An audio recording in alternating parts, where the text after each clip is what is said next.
কাবা শরীফের এক বড় ইমাম আব্দুর রহমান আস-সুদাইস, অনেক আল্লাহর বান্দাই তো ভালো করেই চিনে। কোরআন তিলাওয়াত শুনে শুনে, ভাঙ্গা কণ্ঠের এই কোরআন তিলাওয়াত শুনে শুনে চোখের পানি ফালায়। শুধু তাই না, আল্লাহর এই বান্দা 37 বছর পর্যন্ত কাবার বড় ইমাম, মক্কার বড় ইমাম, মদিনার অনেক বড় ইমাম। সৌদি আরবে যেই পরিমাণ দাম, যেই পরিমাণ সম্মান, কাবার ইমাম যার তিলাওয়াত শুনে শুনে ওই মুক্তাদিরাও কান্না করে, ইমামেরাও কান্না করে। নিজের চোখে দেখে আসলাম গত রমজানের মধ্যে এক আল্লাহর বান্দা ইন্দোনেশিয়ার এক বৃদ্ধ ওই হুজুরের কোরআন তিলাওয়াত শুনে নামাজের মধ্যে দাঁড়াইয়া দাঁড়াইয়া চোখের পানি ফালায়, এক পর্যায়ে কান্না করে করে করে জমিনের মধ্যে পড়ে যায়। তবুও নিয়তটা ছাড়ে না, আবার দাঁড়ায়া যায়, আবার কোরআন তিলাওয়াত শুনে আর হাউমাউ করে চোখের পানি ফালায়। এই হুজুরের কোরআন তিলাওয়াত শুনে ওই মুক্তাদিরা কেন কান্না করে জানো? এই বান্দা 37 বছর পর্যন্ত কোনো লোকমাও খাইল না কেন? এত বড় দামি, এত বড় সম্মানী, এত বড় মর্যাদার আসনে কেমনে আসীন হইলেন? আল্লাহর ওই বান্দা কি সাংবাদিকেরা জিগাইল, ও আব্দুর রহমান আস-সুদাইস, কেমনে এত বড় দামি ইমাম আপনি হয়ে গেলেন? এত বড় সম্মানী ইমাম কেমনে হয়ে গেলেন? এখনো পর্যন্ত কোন লোকমা কেন খেলেন না? উনি বলে, আমার কামালিয়াত না, এর দোয়ার বদৌলতে আল্লাহ আমারে কাবার ইমাম বানিয়েছে। বাড়ি আমার মক্কাতেও না, বাড়ি আমার মদিনাতেও না, সুদূর দাম্মাম শহরের মধ্যে আমার বাড়ি। ওখান থেকে 6 বছর বয়সে মায়ের সাথে তাওয়াফ করার জন্য চলে আসলেন। বাইতুল্লাহ আসার পরে মা সন্তানটারে নিয়া কালো গিনাফের পাশে যায় না, সন্তানটাকে মাথাফের এক সাইডে বসাইয়া রাইখা মা ঘুরে ঘুরে আর তাওয়াফ করে। একটা চক্কর দিয়ে আয়েশা দেখে সন্তানটাকে যেই জায়গায় বসায়া রাখলো ওই জায়গায় নাই, সন্তানটা কই যেন চলে গেল। মা পাগল পাড়ার মতো সব জায়গায় খুঁজলো, পায় নাই। যে তাকায়া দেখে ওই যে কাবার কালো গিলাফের পাশে সন্তানটা ঘুরে ঘুরে ঘুরে আর তাওয়াফ করতেছে। সন্তানটার দিকে তাকায়া দেখে সন্তানটা কালো গিলাফ ঘুরে আর তাওয়াফ করে। যা জিগাইল, হে সন্তান, তোকে আমি এখানে কেন আসলাম? তোরে মাথাফের এক সাইডের মধ্যে বসে রাখলাম। এই বড় বড় দামি ঘর, এই ঘরের সম্মান বজায় রাখা চলতে পারবা না, এই ঘরের পবিত্রতা বজায় রেখে রেখে চলতে পারবা না। 6 বছর বয়সী সন্তানটাকে নিয়া মা আবার মাথাফের আরেক সাইডে বসাইয়া মা ঘুরে ঘুরে আর তাওয়াফ করে চক্করটা দিয়ে আয়েশা দেখে সন্তানটাকে যেই জায়গার মধ্যে বসায়া রাখলো ওই জায়গার মধ্যে সন্তানটা নাই, কই চলে গেল? আবার দৌড়াইয়া যায় দেখে 6 বছর বয়সী সন্তানটা যদিও ছোট, তবুও ওই কালো গিলাফ ঘেসে ঘেসে আর তাওয়াফ করতেছে।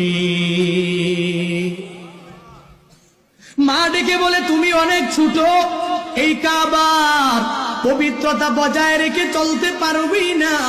এই কাবা ঘুরে ঘুরে কেন তুই তাওয়াফ করার জন্য বারবার চলে আসো?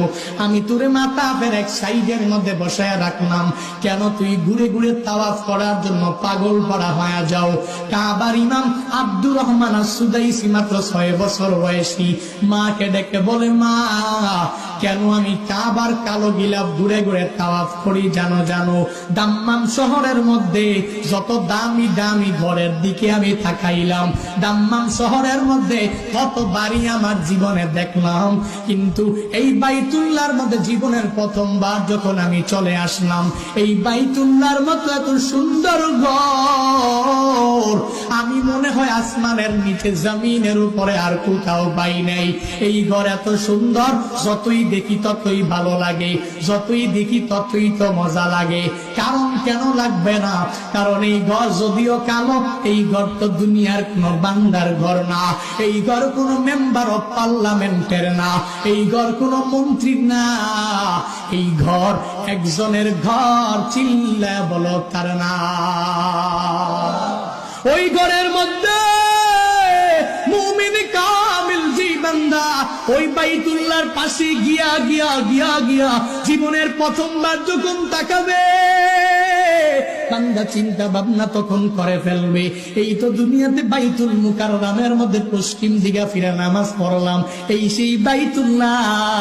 দুনিয়াতে যেই দেশের মধ্যে চলে গেলাম, বাইতুল্লাহর দিকে ফিরেই তো নামাজ আদায় করলাম। পূর্ব দিকে ফিরে নামাজ আদায় করলে হবে না, দক্ষিণ দিকে ফিরে নামাজ আদায় করলেও তো হইল না, উত্তর দিকে ফিরে নামাজ আদায় করলেও তো হইল না। এই ঘর বুঝি এই ঘর, যেই ঘরের দিকে তাকাইয়া সিনাটা ফিরাইয়া নামাজ আদায় করলাম। এর বান্দারা ওমরা করার জন্য, হজ করার জন্য যেই বান্দা প্রথমবার বাইতুল্লাহ যাবে, ও তো চোখের পানি অটোমেটিক্যালি চলে আসবে।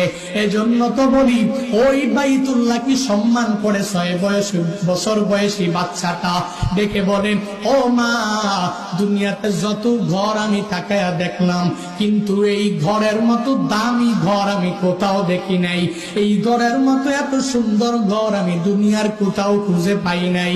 ও মা, ও মা, এই ঘর এত সুন্দর কেন, সুন্দর কেন, সুন্দর কেন?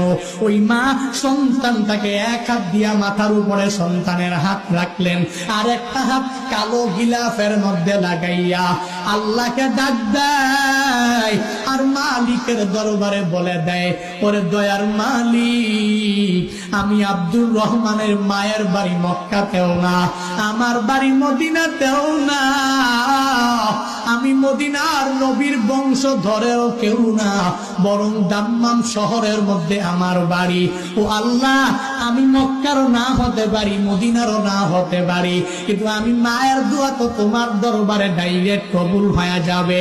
এই সন্তানের মাথার উপরে এক হাতে রাখলাম, আর একটা হাতে তোমার ঘরের মধ্যে কালো গিলাফের মধ্যে হাত রেখে আল্লাহ বলে দিলাম, আমি মায়ের দোয়ার বদৌলতে কি আমার এই ছোট্ট ছেলেটাকে বড় হয়ে গেলে কাবার ইমাম বানায়া দেওয়া যায় না। 6 বছর বয়সে মা সন্তানের জন্য